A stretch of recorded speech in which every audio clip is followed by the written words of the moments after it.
trashy pulp novels of the world have anything to offer? Are bestsellers all they're hyped up to be? The Terrible Book Club explores whether or not you really can judge a book by its cover or its ridiculous synopsis. If you've ever seen a book and thought, ugh, who's reading this? We probably are.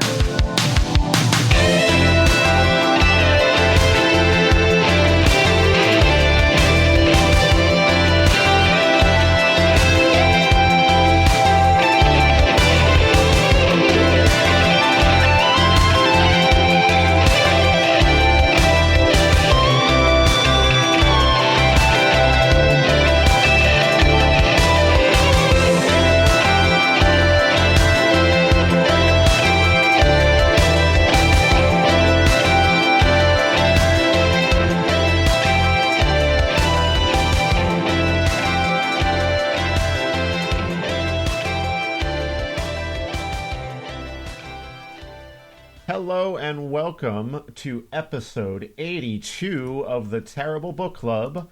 I'm Chris and this is Paris. Hello.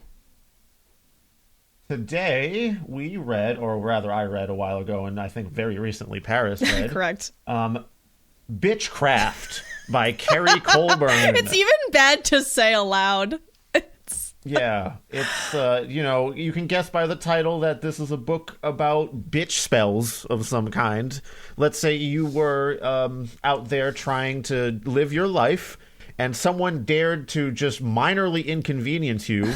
Well, you can throw them an incredibly weak hex and be on with your day. This is a book that I also pulled out myself. I believe I went into Porter Square Books. Oh, that's actually near where I live. Look at that. And they had a fun section in the back that was like, oh, here's all your spells and Wicca and all kinds of like in that area kind of stuff.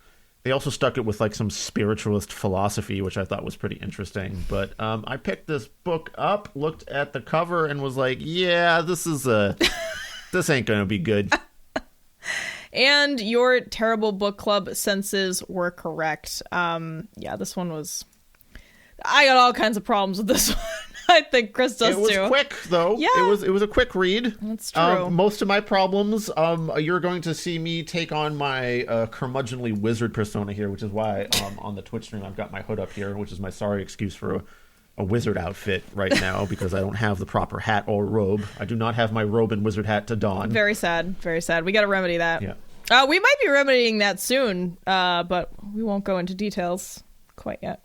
Yeah, well, what with the quarantining, everyone's starting up extra secret projects and whatnot, and ours is definitely not the flavor some others might. But that's another story. Anyway, let's get into Bitchcraft. Or why don't we tell people what we do on the show, Chris? Why don't I tell the people? Oh yeah, how about you do that? All right, so if this is your first time listening to the Terrible Book Club, what we do here is we read books that we assume will be bad based on their cover, title, summary, or some combination of those three. So we do the opposite of what most people do when they are looking for a book to read in a bookstore, or if they're browsing Amazon or some other book-related website.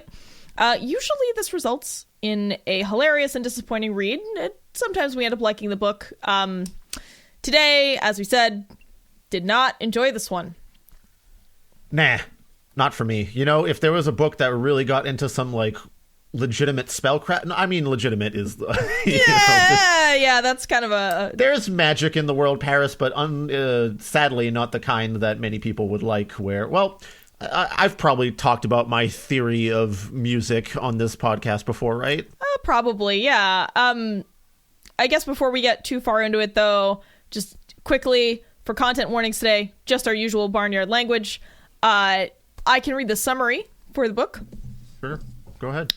So, the title of the book is Bitchcraft. There is a subtitle here. Simple spells for everyday annoyances and sweet revenge.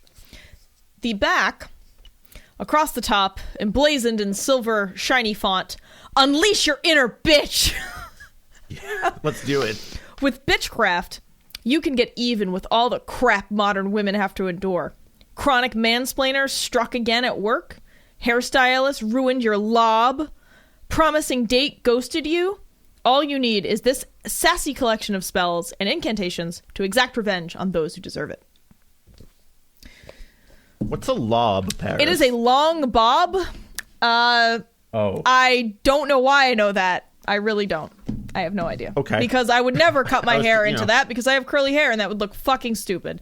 So, yeah, it's Just needed to know. Yeah, so instead of a bob, because a bob is usually like chin length, I guess. A lob is a long bob. I don't really know the details. Hairdressers of the world, please explain to us exactly what a lob is. I know what a bob is. I can imagine the longer bob. The thing about the lob is, clarification. I don't know if it's like, I don't know if it's all one length longer bob or if it's like one of those like short in the back, long in the front things. I'm not really sure. I don't know. So, I don't know. It's a mystery. Someone will let us know for sure. Yeah, it's a mystery.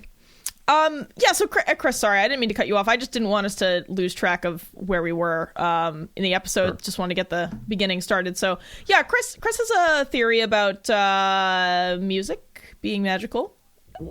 Yeah, so music and some other things, but first of all, let's also just let everyone know that we don't really subscribe to spellcraft most of the time. Maybe in the way that, like, hey, saying something to get your confidence up can help you get your confidence up, sure.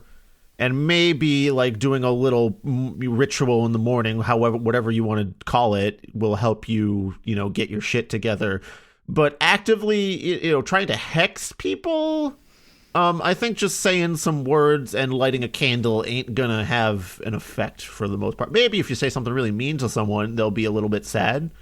But that I don't think anything in here is meant to be said to anyone's face, so I don't think that would also be effective. But anyway, on to my sort. There are things that could be considered magical if our definition of magical is sort of doing something that is non-concrete, let's say, that affects the world around us or can affect the world around us without being like strictly measurable.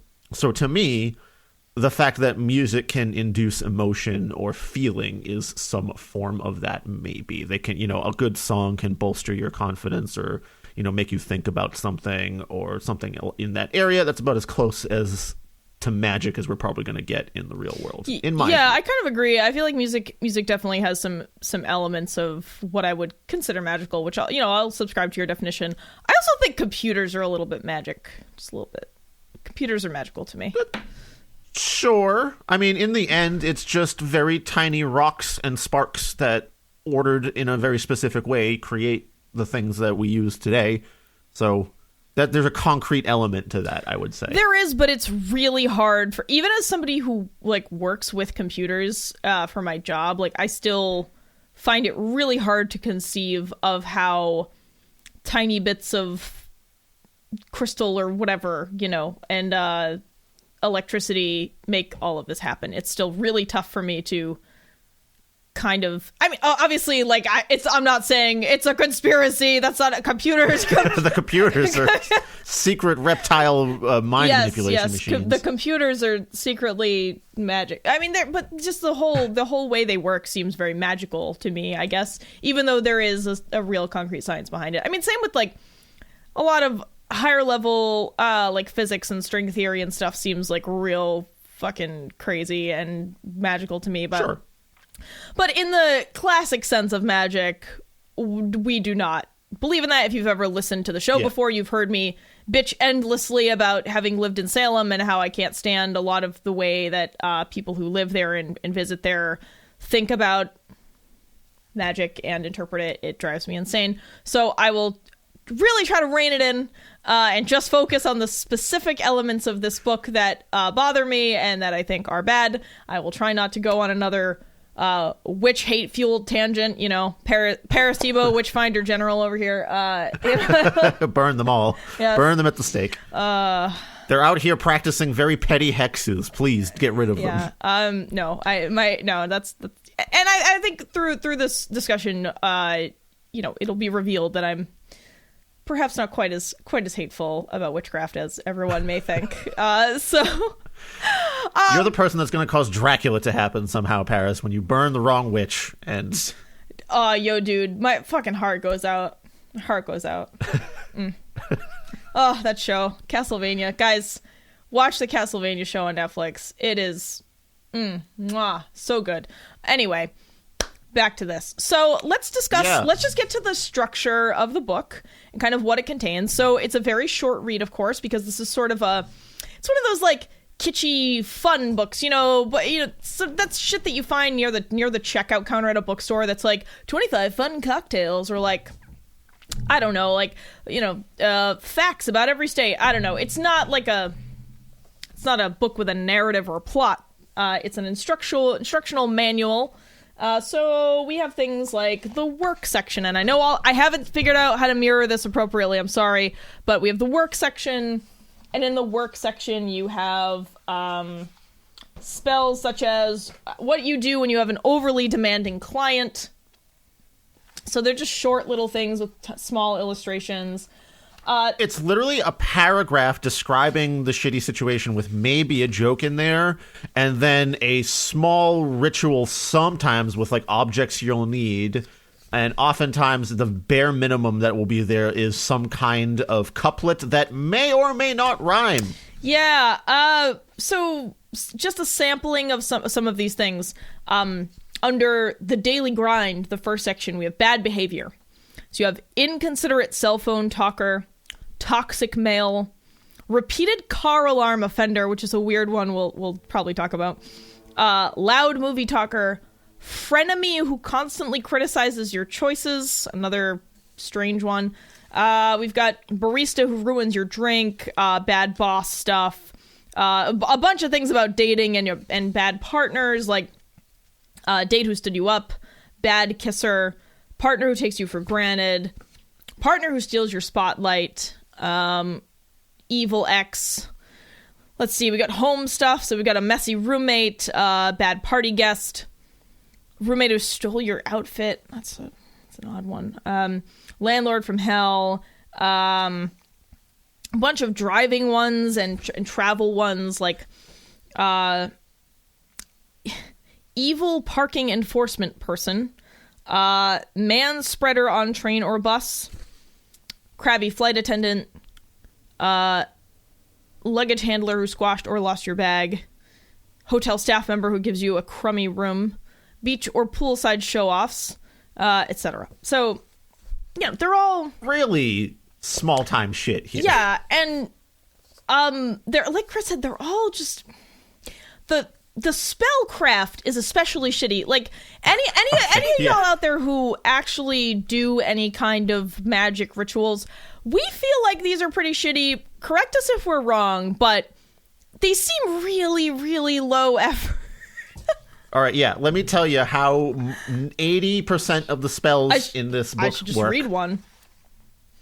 Yeah, but like basically there's a, like I said, a couplet, maybe I don't know, quadlet. Is that what you call like 4 lines? Sometimes they go to 4 lines, Yeah. but it's like 2 lines that rhyme sometimes. Sometimes the worst offenders to me are ones that it's just like 2 lines that don't even rhyme, and there's not even a ritual component to it. It's just like mutter this under your breath for a hex. Yeah. A lot of the other ones involve some kind of colored candle. They each do. And well, not all of them. Oh, but that's true. Most of them involve some kind of colored candle. Maybe you'll imagine that same color of light in your mind at the same time. And that's most of them, and some other ones have some weird components, which are honestly, the better ones, I would say, because at least there's a unique prospect. But most spells in this book seem to come down to light a colored candle, say a rhyme. That's it. So, for example, this solution for a pushy mansplainer, and I'm sure most people know what that is, but in common parlance, a mansplainer is a man who assumes that the woman he is talking to, or a non-binary person, does not understand the topic at hand and gives definitions and over explains things, when in fact the woman or non-binary person totally understands and does not need that explanation. So it's used to describe people who make assumptions about the intelligence level and expertise of people who are not male, basically. So their solution is, all you do is visualize him talking while saying this hex. The next time you start explaining something obvious, you'll get a sudden, epic, and noisy bout of flatulence that you cannot control. It doesn't even rhyme. It's just saying, I hope you fart a bunch, mansplain. What? Yeah, Why? it's very strange. Is this supposed to, like, did the people buying this think that will work? Like, I said in my head, you're gonna fart your ass off, and then later on he's like, oh man, shouldn't have eaten that taco, and you're like, oh, that was me, I did that. Yes, that 'Twas not the taco. I caused you to crave a taco. I was the one who made the beef go bad at Taco Bell. With my really bad I just hate the ones... fart one-liner. Like, I just... But it's not even. It's like, again, it doesn't even rhyme. No. That is by far one of the worst offenders. Is that particular hex in that case, because there's no other component except muttering under your breath something that. They're not supposed to hear it either. So you're just supposed to. Is this just a way to relieve stress? Is like, oh man, hope you had a shitty day. Yeah, I mean, so here's the. I guess I'll read an example of one that has materials and does rhyme. So this one is for a former love who trash talks you. So someone who you don't date anymore and they're maybe saying some bullshit about you. You will need a piece of paper and a pen, matches or a lighter, a black candle, or, failing that, any candle placed atop something black. On one side of the paper, write the name of your former lover. On the other side, write a piece of gossip you've heard. Light the candle, then burn the paper over the candle and say this spell. You think words don't matter? Then enjoy this hex. Because sometime after midnight, you'll drunk dial your ex. Oh no. A minor embarrassment for their life. Yeah, I mean, and not even... yeah, so anyway... Where's, like, I hope you grow warts, or, like, your arm falls off, or, like, some real black magic shit? Well, like, I think because they're supposed to be equivalent in how, like, petty they are. But sure. So all right, so I just wanted to read a few, show you some pages, tell you what a few of them were called, just so you get a sense of what we're working with here. Be careful, Paris. Don't light any colored candles. You might actually unleash some hexes on people. Oh, we'll talk about that in a minute. So Chris, did you want to talk about some of the spells that were particularly problematic? Sure. My favorite one by far is the bad kisser one that you brought up before. You just think this one has a silly spellcraft. Okay. Sure. There's like two or three spells that I had of particular note, and this is one of them. For the bad kisser one, you are to cut out from a magazine pictures of people you would like to kiss, assumedly a celebrity, and then kiss them as you say another rhyming couplet that hexes the bad kisser that you encountered in your time there. Which to me, sounds like a very, 13-year-old girl thing to do. Yes. And on top of that, it had me imagining someone that lives with the hexer person. That's right, we both had the same image in our minds. I remember we were talking about, sorry, go ahead. Just like coming home and like opening the door and being like, Sarah, what do you, and like finding her like with magazines pages pasted to her wall, and she's making out with them, and she goes like, get out, and slams the door, and you have to live with this like weird hexy person doing all kinds of weird rituals and leaving candles of all colors melted all over the place. Yeah, I just like, and then that why is that the spell where you cut pictures out of a magazine? Yeah, I mean, also, like, who has magazines lying around? You probably have to, like, print things off the internet at this point. Or make out with your laptop, maybe? Yeah. Maybe that is also acceptable. Your phone? I don't know what the... tasty. Sure. No, but, like... I don't know. I don't know. And the other, like, funny element to this is that particular spell and the image we both had in our minds of, like, walking in on someone doing weird stuff with magazine cutouts brought me back to an actual memory from my life. So when I was in college, the first 2 years of college, or first year and a half or something, I was playing roommate roulette like we all do. I went to a college that didn't have dorms, which was one of the reasons I went there was because it didn't have dorms. So this was a good thing because I just wanted to live in a regular house. And so anyway, ended up with some weirdos. One girl in particular, she was... came from a very wealthy family. I think her mom like invented the glowworm or something. I don't know. It was something weird. Cool. It was something weird like that. Like her mom invented some toy or something that was wildly popular, and so they were very wealthy. And she was very coddled and just like didn't didn't know how to be on her own. So she tried to have some jobs and would just stop doing them. She stopped going to school pretty quickly. And unfortunately, it did me like she was definitely seriously depressed and had some mental health problems that she needed to deal with. But it led to some, I hate to say it, but it did lead to some pretty like funny incidents in the house. One of which involved magazine cutouts. So I don't know, she just got really into collaging like overnight, and none of us knew. Like, you know, the rest of us were all working, going to class or whatever, and I just remember opening the door, and I took a step into the threshold and stepped on a bunch of magazine cutouts and was like, what? And I looked up, and the entire living room floor was just covered. There was nowhere to walk. And I was like, we'll call her Abigail. It's not a real name. I was like, Abby, what the fuck is this? Why can't I walk into my own house? Oh, I'm just making a collage. I just got really into collages. And I could see that she's creating these collages. And I was like, there's something unhealthy about this. So, like, you walk in on a roommate doing weird stuff with magazines, it's never good. It's never good. And that was, like, right before she basically had some kind of, like, you know, she had to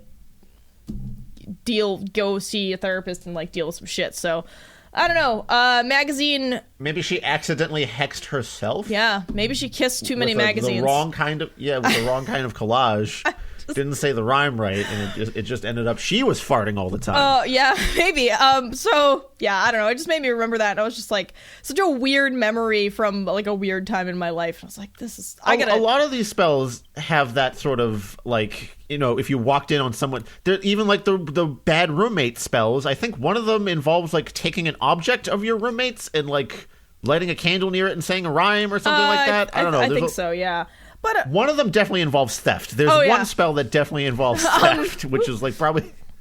So some of the other problematic spells, the repeat car alarm offender. So the interesting thing about that one is that the idea is that you are upset because there is a car in your neighborhood whose alarm goes off often, and instead of just thinking like, I don't know, I live in a high crime area, or I don't know, like someone keeps trying to break into this car. The idea is like you're supposed to be mad at the owner of the car who set the alarm to too low of a threshold. And I was like, I have never once been mad at someone because their car alarm went off. I don't know. I was like, maybe just because I've always lived in places where if a car alarm is going off, it means someone is breaking into the fucking car. But like, it was just such a strange thing. Like, oh my God, I hate them for having a sensitive car alarm. It just seems like such a bizarre thing. Yeah, like a bizarre target for your anger. The person who is casting all these spells is one of those people that gets like pissed over tiny stuff all the time, and I feel like is looking for reasons to be angry. Yeah. Or upset a lot of the time. Yeah, right. And there are a few other ones that made me really concerned, like hexing your poor checkout clerk who maybe wasn't doing a great job, but like, come on, dude. We've all had shitty jobs. Like, if your Target cashier isn't sparkling with enthusiasm, I'm fucking sorry. Yeah, like, I don't care. I really don't care how the checkout clerk does their job as long as like my card goes through.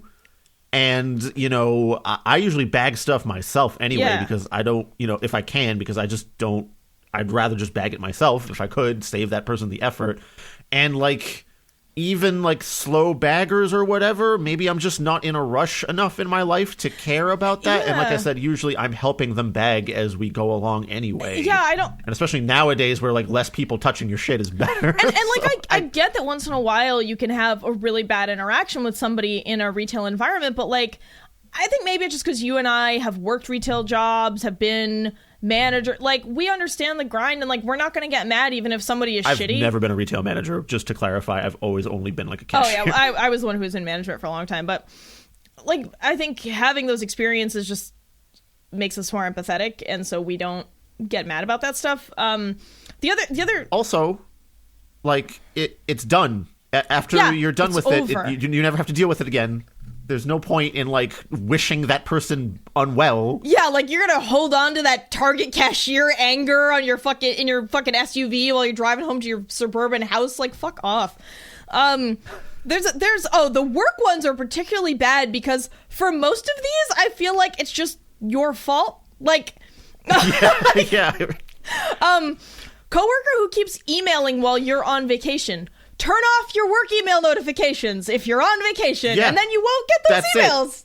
Ta-da! Yeah, or just don't read them, or just be like, yeah, I'm not going to read this. I told you guys I wasn't going to read it. You can just just don't do totally it. In like the ball is in your court there. Same with the IT person who ruined your presentation. I was like, look, as a member of the IT team at my job, I can tell you that it is not our fault when your presentation doesn't work. It is your fault for not being prepared and not checking the equipment in that room before your meeting or your presentation. Like, blaming the IT person, it's not the IT person's fault that your version of PowerPoint is 1,000 years old and doesn't work on the newer machines. Like, I don't know what to tell you. You're fucking... Anyway, just, like, it's your lack of preparation that's causing the problem, not the IT person who is there to help you. Like, it's not our fault. Yeah, like, IT people don't go in and mess with shit unless there's an issue. Right. Usually, there might be like, oh, we had to push an update to all these computers. But that, again, usually that's not the IT person's thing unless there's some kind of proprietary software they're writing in-house or something like that. Yeah. Usually it's like, oh, Windows decided to fucking update on 3 out of 7 of our machines here. Great. So that's going to cause some kind of fuckery here. And like, most people should have been interacting with a personal computer for like at least 15 years now, right? You would think, yeah. I don't understand people that haven't caught up with that curve yet. Dude, it's nuts. And so like that was dumb. There's a few other things like, you have a bad assistant at work. Well, guess what? You are their supervisor, and it's part of your responsibility to help that person. If they are not doing work the way that you want them to, and they are your direct report and they are directly supporting you, then you tell them that you would like it done a different way. And if they don't do it that way, then you try to give them tools to help them. And if that still doesn't work, then you pursue, like corrective action or whatever, like disciplinary action. But like this spell is like, you didn't even tell them it was bad. You were just mad that they did something you didn't like. And then you're going to fucking curse them. Like, you're a shitty boss. What's the curse, actually? Can you hit me with that curse that you're supposed to throw upon your assistant as somebody, for, I don't know, like delivering your coffee too slow? Like, as somebody who has had bad assistants and good assistants, I can tell you that this is not how you handle it. I've given you chances, at least 20 or more. It's clearly time to show you the door. But since you are here and messing things up for me, maybe you get a job transfer to Schenectady. That doesn't even sound that bad. Is Schenectady bad? I don't know. New Yorkers. I think it's Schenectady. Isn't it Schenectady? It's Schenectady. I thought it was Schenectady. It's not it's Schenectady. Okay. I'm pretty sure. I believe you. I don't know. Maybe this is a sister. No, I've only ever heard it pronounced Schenectady, but I don't know. Anyway.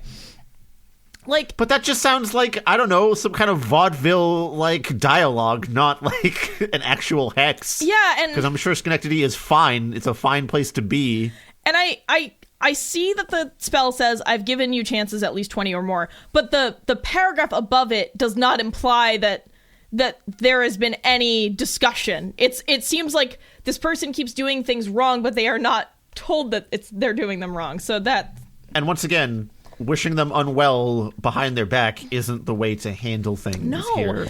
Which is true of everything in this book, honestly. Yeah. So all right. I don't know if you have any specific ones you want to talk about, but I have, I just want to go through my points. So go ahead with that one. There is one more at least here, and that is the one that you also mentioned about someone who dares to walk by you in a bikini. Oh. That makes you feel insecure.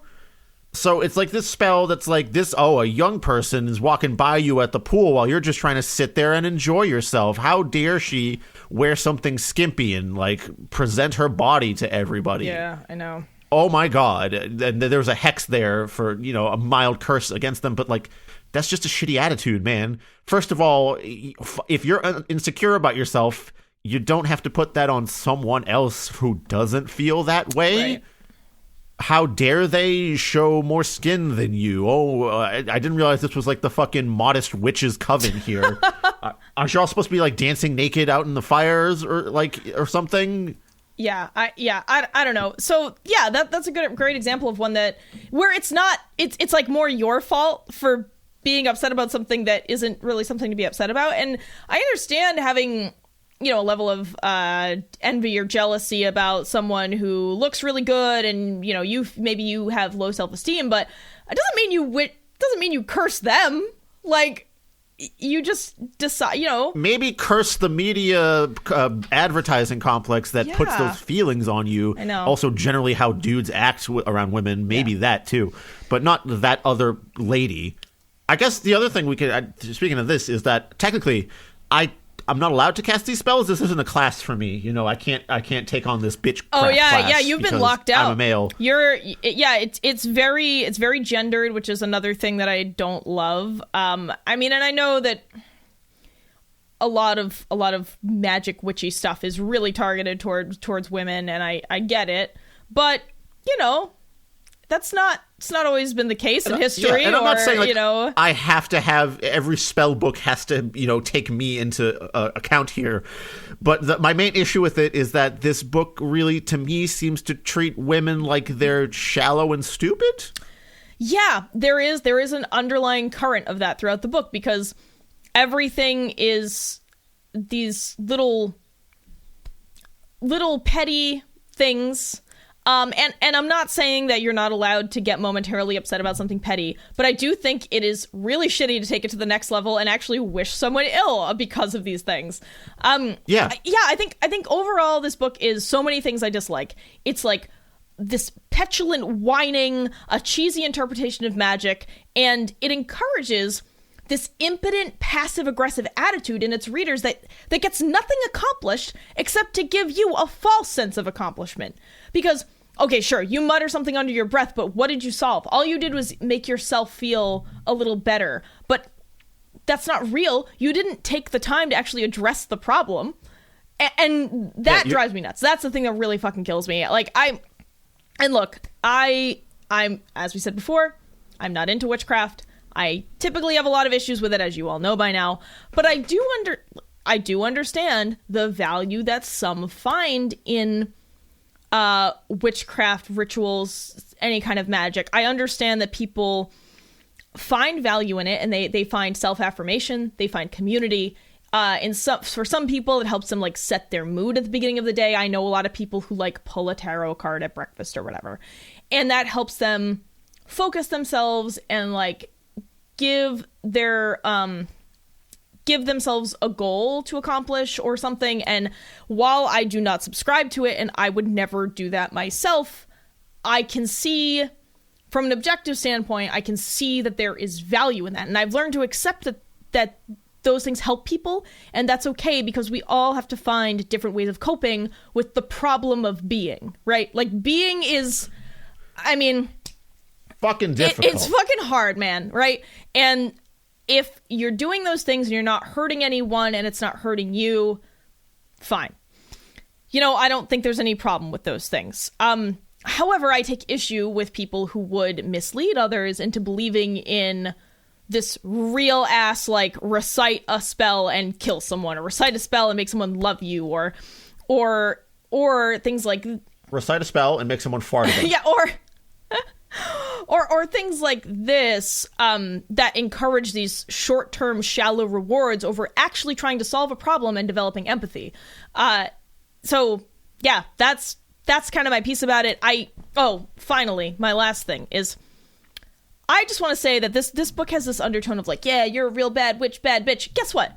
Real witches and real bad bitches hold up other women rather than mumbling some shit at them and wishing them ill.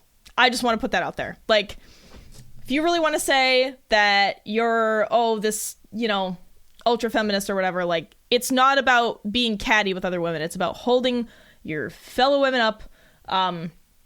You know, I gotta say, like, from a personal standpoint, I haven't been great about that my whole life. Like, I've definitely, when I was younger, had issues with, like, you know, feeling competitive with other women, because that's just what society breeds, this contempt among women. It's very competitive. You always have to be the prettiest, smartest, best, wealthiest, have the best stuff, whatever, be the best in the spheres that you care about.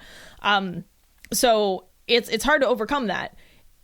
And now that I'm older, I just really hate that I'm still seeing that in some media. And it's gotten better. I think that, over the last few years, there has been a more positive movement in general for women and feminism. I mean, I kind of hate the term feminism, but I don't want to go on a tangent. But I think that in general, women have been a lot more positive towards each other and holding themselves up and fighting back against all these unrealistic standards that we face. And not that men don't face them too. They do, just a different set.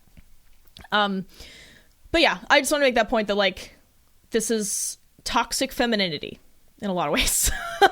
maybe that's I don't know, maybe not the best phrase, but that is a really good way to kind of. That's kind of where I wanted to hop in too, because again, speaking as a dude reading this, it's clearly not for me, so maybe my opinion is somewhat unwelcome in this circumstance, but it does that thing that you were talking about where it sort of brings out this very lame and shallow stereotype of women. When we were discussing this with the Antiques Freaks the other day, Dee made the joke that this is magic for Karens, which is pretty clear. Wait, no, Dee didn't make that joke. A Twitter user did. Oh yeah, that's right. I'm sorry. What I falsely credited. Anathema device. Yes, anathema device with two E's. Thank you for that. Magic for Karens. Sorry that I miscredited you at first there. Yeah, this is absolutely magic for Karens. It has this thick thread of white privilege and suburban entitlement running throughout it. Yeah, like I said, who fucking cares so hard that your cashier at CVS was slow? Let it go and find a real problem in your life to spend 10 minutes on. I know, it's doing a disservice to women who pick this up and be like, oh yeah, this is, like you said, this is the way to be a bad bitch. It's absolutely not the way to be that way. You have to think harder about why you're this upset about tiny shit like this, and a better way to handle it than to mumble a rhyme under your breath and light a colored candle. Now, there are a handful of positive energy spells. Every section ends with a spell that's supposed to get you to fuck the haters, I'm gonna breathe, be my best me and whatever. And honestly, if the book was full of that instead, I might be less critical of it. Yeah. Even though for the most part, once again, the spellcraft is so weak. I might need to find a more serious witchcraft book to compare this stuff against, just to see if there's any other level of maybe if there were spells that specifically said, think about 3 things you liked today about yourself instead of, or something like that. That seems like a more legitimate thing, even if it's a little bit corny, because that's a legitimate, like a CBT technique of any, or something like that, something to sort of reorient your thoughts around more positive things. I would prefer that, and maybe the candle can help in a way in that. But again, it's the pettiness of this all and the way it treats women as shallow, petty creatures. And it's it's your right as a woman to be shallow and petty and fight back against these very tiny, insignificant injustices here. When, like you said, there's much bigger problems you could be facing. Yeah, and I also just really hate how it encourages the reader to focus their hate on the person in front of them and not the real problem. You're hexing the flight attendant, the baggage carrier, instead of being mad about just the airline whose policies probably caused the issue. The poor baggage handler probably didn't intentionally throw your luggage off the plane. There was probably some underlying issue here. And I think, yeah, and again, I think I might just be a little more sensitive about this than others, because I did work in public facing roles for a lot of my life. I worked in retail, I worked in a cafe, and I worked at an aquarium. So it's having dealt with the public for so long, I may just be particularly touchy about these things because so many people have treated me and my staff so poorly in the past for things that we had no control over. And this book is just yeah, keep doing that and curse them while you're at it. It's Jesus Christ, service workers do not need this shit, especially now. This book, bad timing. Yeah. When was this published, actually? I think it was published last year. Fairly recently. 2019. Yeah. So it's real fresh out the oven with this stuff. So bad timing. Yeah. And a lot of I looked at like the about the author section in the back, and it seems like this author routinely writes like small, pithy listicle style things. Yeah, this is another thing that should have just been a listicle, like on BuzzFeed. Sure, but like even then I wouldn't like it because again it encourages this extremely negative, petty attitude towards everyone around you. It, you know, like people getting mad at the customer service rep instead of like understanding that they really can't change the policy that their management put on them. Yeah, it's their job to like enforce that, and maybe you can be frustrated with the policy, but it's not that person that's screwing you over. Yeah, and they're the barrier between the actual people that put that policy in place, so they don't have to deal with you. Yeah, I know, and again, it's like, especially in the current climate that we're in now, something like this looks especially terrible. I mean, we cannot be running around hexing service workers in every industry these days. Like, that is it's especially bad. They're already dodging a curse that's invisible. That's true. You know, I mean, of course, I don't want to be too disparaging. Of course, the author did not see any of this shit coming, so they couldn't have predicted that. But and I also recognize that this author is writing this sort of in a tongue-in-cheek way, right? I don't think that they're being totally serious about telling you to hate everyone who does something bad to you. It's supposed to be this, I don't know, sort of maybe like a solidarity thing where it's like, yeah, we've all had bad service or had this frustrating thing happen to us, but yeah, I just think that some more care and thought put into this would have been better. Like Chris said, if it had been focused more on positive stuff, it would be less terrible. But then you can't make it bitchcraft because you have to be a bitch. This is one of those books where someone thought of the title first. Yeah, like they were absolutely. like, oh, Bitchcraft, that's a good title. What the hell could we put in there? And then, you know, Kerry Colburn. It really does smell like someone who doesn't even care about Wicca or any of like the actual things that go. I mean, that's just one aspect of like, or faction of people who might do some spellcrafty stuff. It really does smell like this person like looked up a Wikipedia page for what a spell might be. Oh, yeah. Speaking of which, I took her up. I did one of these spells. I swallowed my pride. Oh. I swallowed my pride. I did it for the Terrible Book Club. We have done many things in Terribla's name that I would never do otherwise. Yeah, so I guess we'll see. I guess I'll report back in a few weeks and let you know if the... Can you say what spell you did, or that is that like a birthday candle wish like rules? Like if you say it doesn't work. I don't know. I mean, it's not gonna... Can you at least tell me in what subsection, like work, home, or the grind, like the transport? Oh, like I did a love related one because Lord knows that's where I need the most help in my life. So. Dare you break up with me? I curse you with small pee-pee. You're not. That one you did. Oh my god! You had to, wait, I think that's actually. You have to light an extremely small candle for that to work. A tea light. You need a tea light. Yeah. I think that's actually kind of one of the spells, isn't it? It was like. I don't think there's anything that's like a physical transformation or something. No, maybe like impotence is implied. Yeah, I think so. I think you're right. Yeah, I think it was an impotence thing.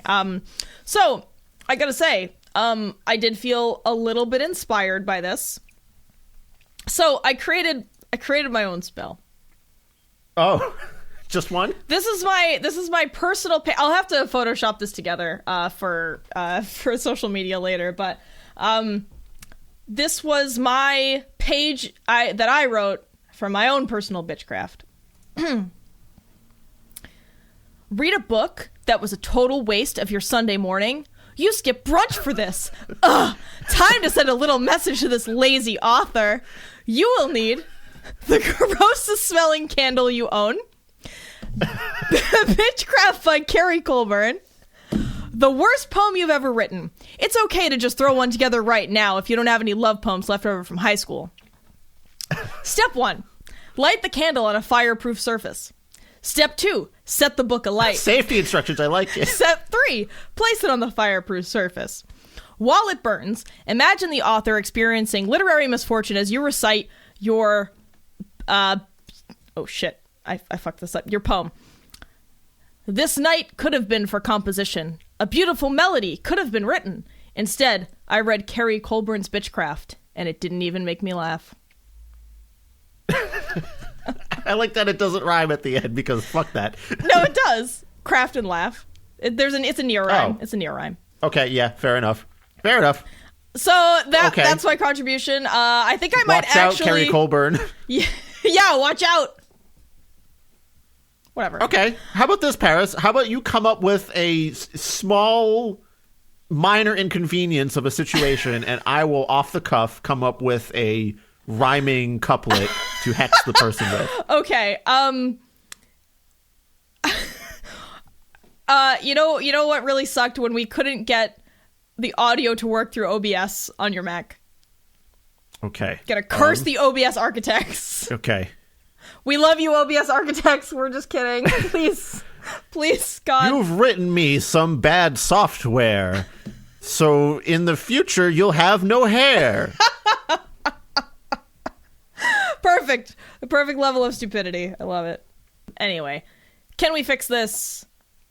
No, it shouldn't exist. It's just one of those books that doesn't need to exist. Yeah. Well, you made a good... The spellcraft is bad. Yeah, the spellcraft is bad. It's mostly negative. Yeah, like maybe if it was like a bunch of positive affirmations. I mean, I don't... Obviously, I would think that's cheesy too, but I could understand why someone would get something a little more positive out of it that way. But yeah, this isn't a thing that needs to be. A book that should not be. A book that should not be. Yeah, like fixing it would entail like a complete rewrite with a different attitude, better spellcraft, and more effort in general. So there's not like any like plot threads we could rewrite or anything like that. It's just, hey man, make it positive and put more effort into it, maybe. Yeah, I mean, or I would even accept if it was more obviously a joke. Like if it was just a joke book about really petty, stupid spells and bad spellcraft, like it would be fine because it would just be a humor book for people who are into magic. They could be like, oh, this is a fun novelty to have in the bathroom or whatever, but there was definitely attempts at like jokey rhyming lines, but they're not that funny either. Once again, I'm pretty sure the author came up with the title, pumped this out in a month or two, and is just, getting the royalties from our purchase of this. So I know. That is the one thing that I hate about us going into stores and buying books for the show is that we often pay way more for them than we normally would when we're buying electronic versions. But I mean, we're still running on budget for the year. That's not a the concern. bookstore gets a cut of it too, so technically we're supporting local bookstores, right? as well. Which I would rather do than buy from Amazon right now, but. So we're trying to be a little better about sourcing our books in a socially and environmentally conscious way, I guess. Yeah, I don't think this book. The book that should not be. Chris, do you have any final comments before we close out the show, or would the dude version be called Dickcraft? Yes, absolutely. Oh, what would Dickcraft? Oh, what would Dickcraft be like? I feel like the Dickcraft, or it would be Brocraft.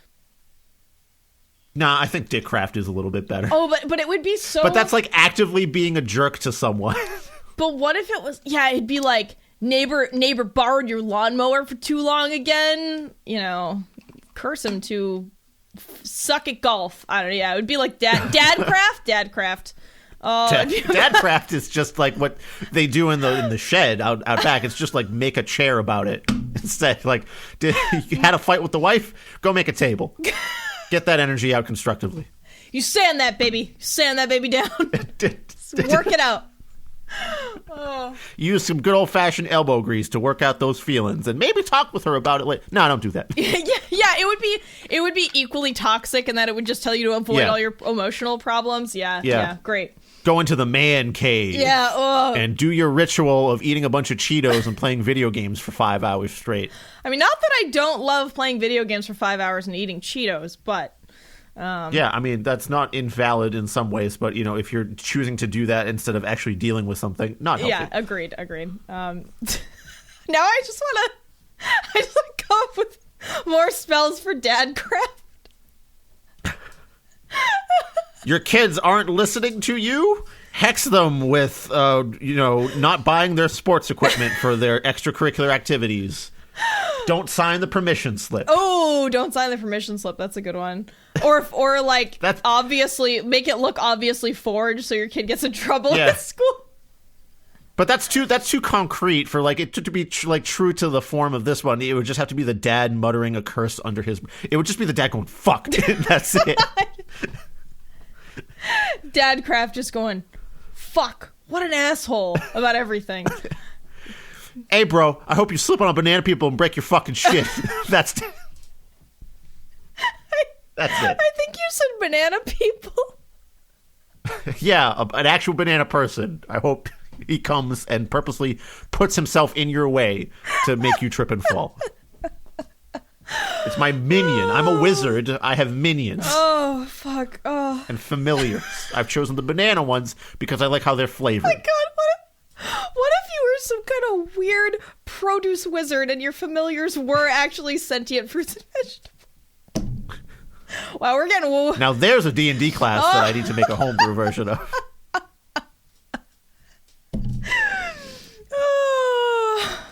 I cast batter missile. God. Cone of onion smell. Burning hands from the hot sauce, from the peppers that I put on them. Oh, burning hands, Bernie Handers. Such a good spell. Oh, man. Oh, this is dumb. Thank you. Thank you to our patrons who are Dari, Greg, Will, Veronica, Dee, Jared, Lynn, Sina, Jakub, Bobby Blackcat, Jensina, Mayo Cat, Elliot, Kieran, and Martin. Sadly, Ayame had to return to their home planet, so farewell, friend. Hopefully we'll see you again down the road. If you want to help support the show, you can help us out by joining the Patreon. Of course, there's $1, $5, and $10 tiers with various rewards. The $5 one's really the sweet spot because that's where you get like video and a bunch of extra stuff from us.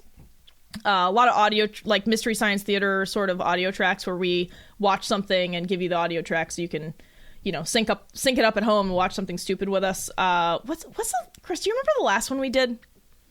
Art of Racing in the Rain. Oh, The Art of Racing in the Rain. Yeah, that was, wow. Yeah, because we read that book.